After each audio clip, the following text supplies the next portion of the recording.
नमस्कार दोस्तों, ocean network में आपका स्वागत है। जम्मू कश्मीर पहुंचते ही दिग्विजय सिंह ने काम कर दिया। राहुल गांधी कन्याकुमारी से कश्मीर की भारत जोड़ो यात्रा पर हैं, ये तो हम और आप जानते हैं और बहुत अच्छे तरीके से जान चुके हैं अब तक। राहुल गांधी ने ही कम रायता नहीं फैलाया है, रही सही कसर दिग्विजय सिंह ने पूरी कर दी। और उन्होंने जो जनसभा थी जिसमें राहुल गांधी भी बोले थे, अन्य नेता भी बोले थे, तो दिग्विजय सिंह भी बोले थे। और दिग्विजय सिंह ने एक बार फिर सर्जिकल स्ट्राइक पर सवाल खड़े कर दिए। चर्चा तो उन्होंने की पुलवामा की। पुलवामा में सीआरपीएफ के 40 जवान वीरगति को प्राप्त हुए थे एक आत्मघाती हमले में, लेकिन वो कह गए कि सर्जिकल स्ट्राइक के कोई सबूत तो मोदी सरकार ने दिए नहीं हैं। या सर्जिकल स्ट्राइक हो या एयर स्ट्राइक हो, सर्जिकल स्ट्राइक हमारी थल सेना ने की थी और एयर स्ट्राइक हमारी वायुसेना ने की थी। उस समय भी जरा याद करिए कि कांग्रेस के प्रवक्ताओं का रुख क्या था।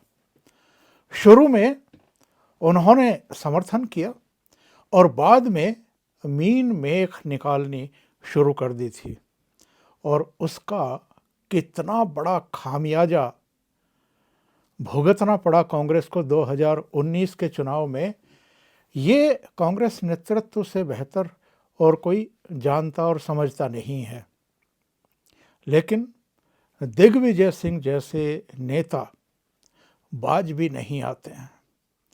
जब भी इनको अवसर मिलता है, ये मोदी पर अटैक करने के चक्कर में सेल्फ गोल कर जाते हैं और देश के खिलाफ, सेना के खिलाफ, सेना के पराक्रम और शौर्य और उसके बलिदानों के खिलाफ बयानबाजी कर जाते हैं। और यही उन्होंने किया। और उसके बाद कांग्रेस का जो नेतृत्व है, जिसको लगता था कि कन्याकुमारी से कश्मीर तक जो तपस्या की है राहुल गांधी ने, उसका प्रताप राहुल गांधी को ही मिलना चाहिए, यानी 10 जनपद परिवार को ही मिलना चाहिए। लेकिन कांग्रेस के कुछ ऐसे सुर्खियां बटोरने की आदत डाल चुके नेताओं को खुजली शुरू हो गई जब जम्मू कश्मीर तक ये भारत जोड़ो यात्रा पहुंच गई। उनको लगा कि पूरे करीब 3000 किलोमीटर, 3200 किलोमीटर तक तो उनको बोलने नहीं दिया गया। राहुल गांधी ही बोलते रहे, जयराम रमेश ही बोलते रहे, कुछ और नेता बोलते रहे। अब मौका है, बोला जाए, सुर्खियां बटोरी जाएं, और जो ये 3-3.5 किलोमीटर की यात्रा है, इसका कुछ श्रेय तो हमें भी मिल जाए, हमें भी कुछ सुर्खियां मिल जाएं। और इन सुर्खियों को पाने के चक्कर में गुड़ गोबर एक कर दिया। भारतीय जनता पार्टी कहाँ चूकने वाली थी, तो बीजेपी ने एक बार फिर कांग्रेस की नीयत पर सवाल खड़े करने शुरू कर दिए। और केवल बीजेपी नहीं, बहुत सारे पूर्व सैन्य अधिकारियों ने, राजनयिकों ने और अलग अलग क्षेत्र के लोगों ने इस पर बहुत तीखी प्रतिक्रिया की। लेकिन जितना नुकसान होना था वो तो हो गया। जो ये लाभ उठाना चाहते थे इस भारत जोड़ो यात्रा का, वो तो ख़त्म कर दिया एक तरीके से दिग्विजय सिंह ने। और उसके बाद चूँकि टीवी चैनलों को तो इसी तरह की ज़रा गर्मा गर्म खबरें चाहिए और मसाला चाहिए, तो हमने और आपने वो सीन भी देखा जब आज तक न्यूज़ चैनल के रिपोर्टर पैदल चल रहे दिग्विजय सिंह के पास उनकी इसी सिलसिले में, इसी बयान पर बाइट लेने के लिए पहुंचे और कुछ बातचीत करने के लिए पहुंचे, ताकि कि इसमें कुछ और जो जनसभा में उन्होंने भाषण दिया था सर्जिकल स्ट्राइक पर, उसकी विश्वसनीयता पर सवाल खड़े किए थे कि आज तक कोई सबूत तो दिया नहीं मोदी सरकार ने, यकीन कैसे कर लें।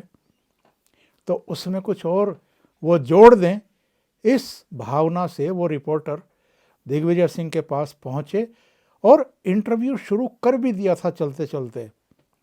तो पीछे से लगभग झपटते हुए जयराम रमेश आते हैं और उस कैमरा पर्सन को, उस रिपोर्टर को पीछे को धकेलते हैं।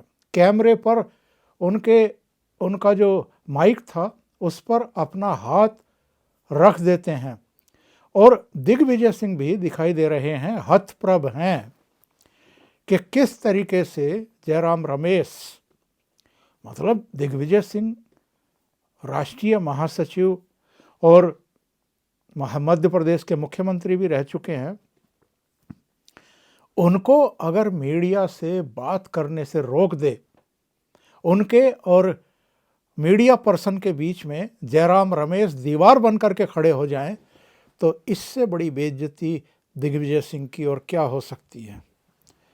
तो उन्होंने दिग्विजय सिंह को आगे नहीं बोलने दिया और एक बयान जारी कर दिया। बयान आप देखिए जयराम रमेश का, उन्होंने बाकायदा ट्वीट किया है, लिखा है, आज वरिष्ठ नेता दिग्विजय सिंह द्वारा व्यक्त किए गए विचार कांग्रेस पार्टी के नहीं, उनके व्यक्तिगत विचार हैं। 2014 से पहले यूपीए सरकार ने भी सर्जिकल स्ट्राइक की थी। राष्ट्र हित में सभी सैन्य कार्रवाइयों का कांग्रेस ने समर्थन किया है और आगे भी समर्थन करेगी। ये बयान जारी कर दिया और दिग्विजय सिंह के बयान से एक तरीके से उन्होंने पल्ला झाड़ लिया।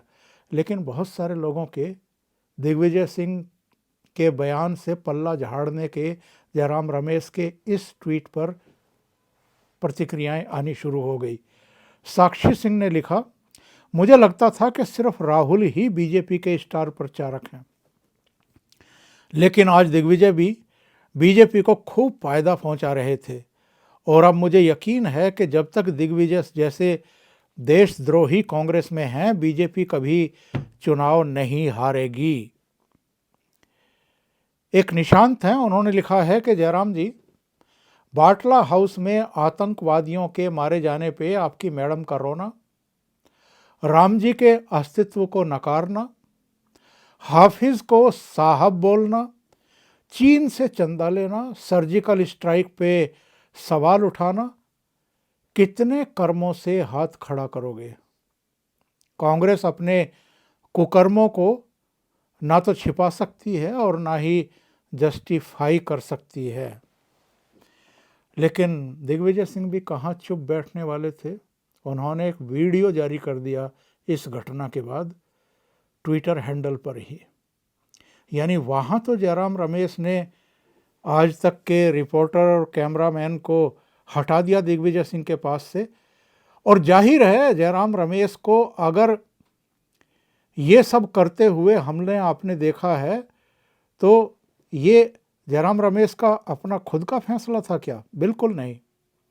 ये राहुल गांधी ने उनसे कहा होगा कि ये दिग्विजय सिंह जो डाइवर्ट करने की कोशिश कर रहे हैं हमारी भारत जोड़ो यात्रा के मेन मुद्दों को, हालांकि मुद्दों का उनको भी पता नहीं है।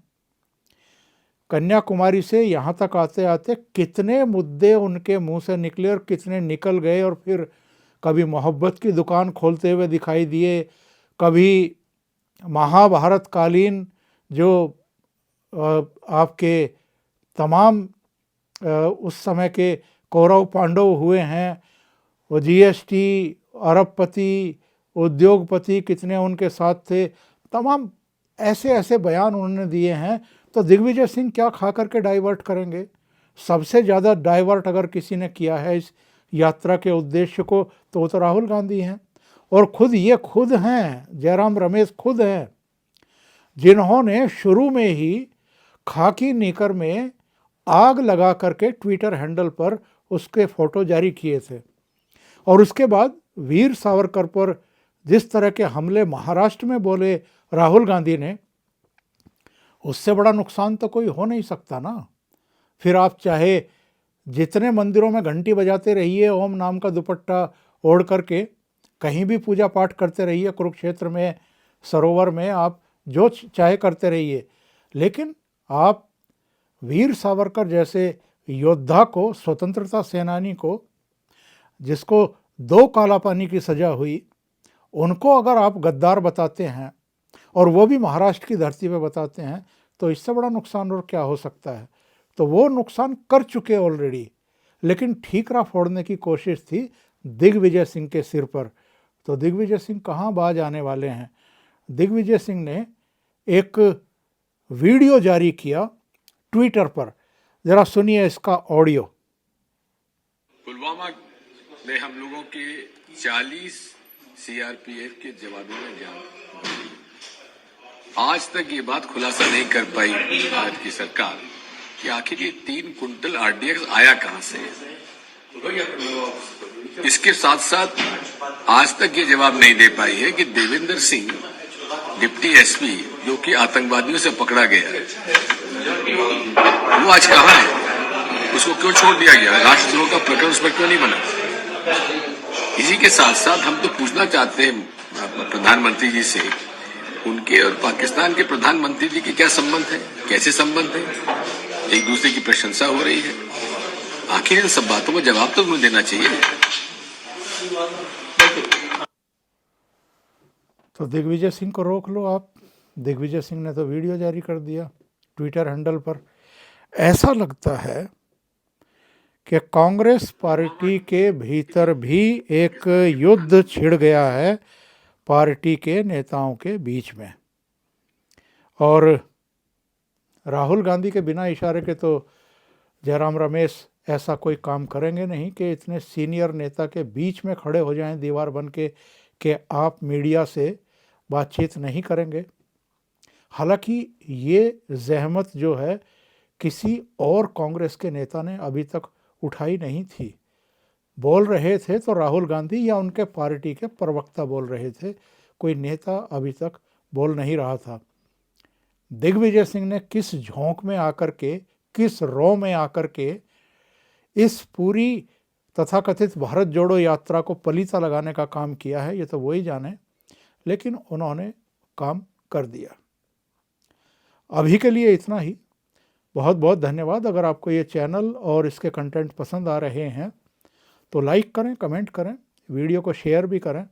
अभी तक अगर आपने ये चैनल सब्सक्राइब नहीं किया है तो सब्सक्राइब कर लें और साथ में लगे बेल आइकॉन को दबा दें ताकि आगे आने वाले वीडियो और उनके नोटिफिकेशन आप तक पहुंचते रहें।